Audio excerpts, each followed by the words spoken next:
আমাকে যারা অপবাদ দিতেন টাকার জন্য ওয়াজ করি, তাদের অপবাদের জবাব তো হয়ে গেছে, আমি মাহফিল আর করবো না। কথা বুঝে আসছে? আজকে আমাকে বলছিলেন আমার এক বন্ধু, একটা কোম্পানির মালিক, মাদ্রাসায় গিয়েছিলেন, যে মাদ্রাসায় লাভ কি? আমি বলছি কোনো লাভ নাই। এখন তো আপনি মাহফিলও বন্ধ করছেন, মাদ্রাসা চালাবেন কিভাবে? আমি বলছি আল্লাহ চালাবে, আল্লাহর উপর পূর্ণ তাওয়াক্কুল আমার আছে। কারণ আমি ঘোষণা দিয়েছি এবছর থেকে আমি আর মাহফিল করব না, হয়তো মাসে সর্বোচ্চ 10-12টা মাহফিল, তাও দিনে। মূলত মাগরিবের আজান পর্যন্ত না আসার ইচ্ছাই ছিল, শেষ পর্যন্ত আর আসলে থাকা যায়নি। কারণ আনসারী রহিমাহুল্লাহ নিজেই ফোনে সাক্ষাতে দাওয়াত দিয়েছিলেন এবং এটাও বলেছিলেন আমি যদি মারাও যাই আমার মাদ্রাসার মাহফিলে আপনি প্রতি বছর আসবেন, ওয়াদা দেন। তো আমি ওয়াদাটা এভাবে দিয়েছি, আপনার ইন্তেকালের পরে আপনার মাদ্রাসার কর্তৃপক্ষ জিম্মেদারগণ যদি যোগাযোগ করে অবশ্যই যাব। একটা মিস্টেক আজকে হয়েছে, আসলে আমার নাম্বার অ্যাভেলেবেল না, আমি মোবাইলে কানে কথাও বলতে পারি না তেমন। পরিচিত জন যারা তাদের সাথে মেসেজে কথা বলি। আর আননোন নাম্বার, যেই নাম্বার আমার মোবাইলে সেভ নেই, ওই নাম্বার থেকে আমার মোবাইলে ফোনও আসতে পারে, যার জন্য তারা যোগাযোগও করতে পারেননি। চেষ্টা করেছেন, আবার মেসেজ পাঠালে হয়তো আমি দেখতাম, আমি জানতামও না। কারণ আমি ঘোষণা দিয়েছি এবছর থেকে আমি আর মাহফিল করব না, হয়তো মাসে সর্বোচ্চ 10-12টা মাহফিল, তাও দিনে। যার জন্য আগের তারিখ কাদের নেওয়া হয়েছিল ওগুলো আমার অতটা গুরুত্বের জায়গায় নাই।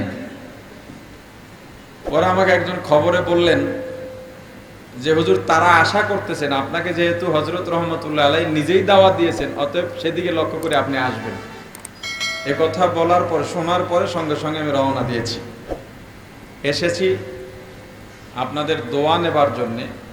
বয়ান করবেন মুরব্বীরা, তারা যেখানে না থাকেন সেখানে হয়তো আমার বয়ান চলে, তারা যেখানে থাকেন সেখানে আমার বয়ান করাটা আমি নিজের থেকে নিজেকে মুনাসিব মনে করি না, যথাযোগ্য মনে করি না। তবুও তরতিব রক্ষা করা একটা আদব, এই তরতিব রক্ষার জন্যে একেবারে সংক্ষিপ্ত আপনারা মুস্তাকুন নবী হযরতের বয়ান শুনবেন, রুহের খোরাক পাবেন মাহফিল থেকে, এগুলোই বেশি দরকার। আমি স্পষ্ট করেই বলি, বয়ান থেকে মানুষ কি পাবে, কি পাওয়া দরকার। মোহতারাম ওয়াজিদ আলী ভাই বলছিলেন, যদিও আমার নাম ধরে বলেছেন, বাকি সমস্ত ওয়াইজদের ওয়াজ থেকেই মানুষ কিছু না কিছু উপকার হাসিল করেন, ঠিক না? কম আর বেশি। আসলে বয়ান থেকে যদি, এটা আমি দুঃখ করেও বলতাম, গত বছরও বলে গিয়েছি, এখান তো বেশ কয়েক বছর ধরে আসতেছি, যে বয়ানের পরে আধা ঘন্টা হোক, 10 মিনিট হোক, 20 মিনিট হোক, একটা মানুষ যদি একটা বুঝ না নেয় যে আমি বয়ান কি শুনলাম, 5টা মানুষের আমল যদি পরিবর্তন না হয়, ওয়াজগুলো যে রুসুম হওয়ার কারণে ফায়দার থেকে ফায়দা যতটুকু হওয়ার ততটুকু হচ্ছে না। এই উদাহরণ হিসেবে বিভিন্ন জায়গায় বলতাম যে মাহফিল, আপনার এলাকায় বহু মাহফিল হয় না? অসংখ্য মাহফিল, বক্তার তো শেষ নাই, আলেম হোক আর জালেম হোক, কণ্ঠ ভালো থাকলেই চলে। এখন এটা হলো সবচেয়ে বড় বেনিফিটমূলক খাত হলো ওয়াজ, কথা বলে না? আমাকে যারা অপবাদ দিতেন টাকার জন্য ওয়াজ করি, তাদের অপবাদের জবাব তো হয়ে গেছে, আমি মাহফিল আর করবো না। কথা বুঝে আসছে? আজকে আমাকে বলছিলেন আমার এক বন্ধু, একটা কোম্পানির মালিক, মাদ্রাসায় গিয়েছিলেন, যে মাদ্রাসায় লাভ কি? আমি বলছি কোনো লাভ নাই। এখন তো আপনি মাহফিলও বন্ধ করছেন, মাদ্রাসা চালাবেন কিভাবে? আমি বলছি আল্লাহ চালাবে, আল্লাহর উপর পূর্ণ তাওয়াক্কুল আমার আছে। আমার মাদ্রাসায় কালেকশনও করি না, চলে এভাবে, আলহামদুলিল্লাহ ভালো আছি, না খাইয়া তো থাকি না, এটাই সবচেয়ে বড় শুকরিয়া। যাই হোক, মাহফিল থেকে এত মাহফিল হয়। আচ্ছা বলেন, নিয়মিত মুসল্লির বাইরে আপনার এলাকার মসজিদে নতুন মুসল্লি কয়টা পাইছেন? বলেন, এত মাহফিলের পরে মসজিদে যদি 5 জন নতুন মুসল্লি না বাড়ে, সেই মাহফিল আর বয়ান দিয়ে লাভ কি? 10টা যুবকের মুখে যদি দাড়ি শোভা না পায়, সে মাহফিল দিয়ে কি লাভ? এজন্য মাহফিলে রুহের খোরাক দরকার। মুস্তাকুন নবী ভাইদের মতো কিছু সামনাসামনি হয়তো বলতে আমারও ইতস্ত লাগছে, হয়তো উনিও লজ্জা পাচ্ছেন, তবুও বলতে হচ্ছে বোঝাবার জন্যে, ওনাদের মতো কিছু ওয়াইজ আছেন বলে ওয়াজের ময়দান এখনো মানুষের রুহের খোরাক জুগিয়ে যাচ্ছে। আলহামদুলিল্লাহ সুম্মা আলহামদুলিল্লাহ। এখনো কিছু কিছু তরুণ ওয়াইজ তৈরি হচ্ছে, বেশিরভাগ যদিও এদিক সেদিক কিছু সমস্যা আছে, বাকি তৈরি হচ্ছে। এবং এই ময়দানটা বাংলাদেশের জন্য অনেক বড় নেয়ামত।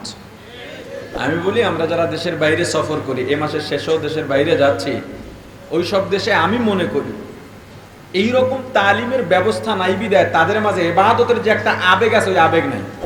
টিভি দেখতেছে, আজান শুনছে, দৌড় দিছে নামাজে, নামাজের একটা আবেগ, একটা আবেদন আছে না নাই? তাদের মাঝে ওই নামাজের আবেদনটা স্যান্ডোগেঞ্জি গায়ে দেওয়া, নামাজ ইমামতিতেও দাঁড়ায় যায়।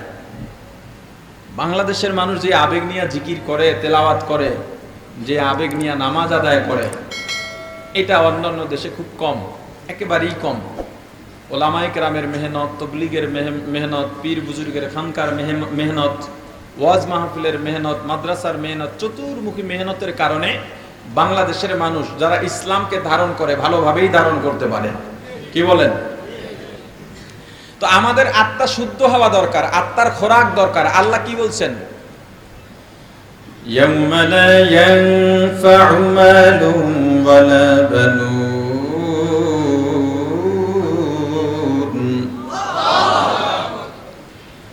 إلا من أتى الله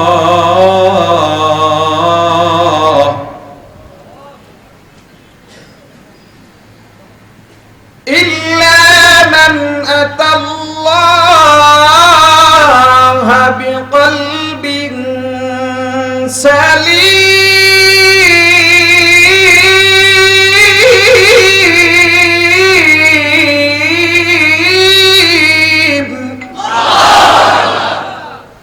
কিয়ামতের ময়দানে মাল দৌলত জিনিসপত্রের কোনো দাম নাই। দুনিয়ার টাকা পয়সার জন্য যারা পাগল হয়ে গেছে, সন্তানের বড়াই দেখাও।